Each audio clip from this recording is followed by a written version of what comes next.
வில்வ இலை இல்லாமல் சிவபூஜையே கிடையாது. வில்வ இலை சிவபெருமானுக்கு ஏன் உகந்தது என்று தெரியுமா? வில்வம் சிவனின் அம்சமாகவே பார்க்கப்படுகிறது. வில்வத்தளம் என்பது 3 இலைகள் சேர்ந்தது. 3 இலைகளும் மகாதேவனாகிய சிவனின் 3 கண்கள் என்றும் அவர் ஏந்தும் ஆயுதமான திருசூலம் என்றும் கருதப்படுகிறது. வில்வ இலைகள் அதிர்வலைகளை உள்வாங்கும் தன்மை கொண்டது. வில்வ இலைகளை சிவலிங்கத்தின் மீது வைக்கும் போது லிங்கத்தின் மீது இருந்து வரும் அதிர்வை தன் வசப்படுத்திக் கொள்ளும்.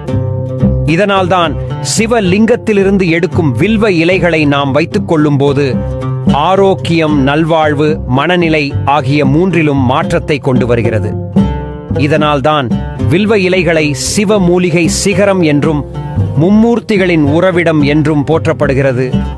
வில்வ மரத்தின் கிளைகளே வேதங்கள், இலைகள் அனைத்தும் சிவரூபம், வேர்கள் கோடி ருத்திரர்கள். வில்வ மரம் மகாலட்சுமி வாசம் செய்யும் இடமாக கருதப்படுகிறது.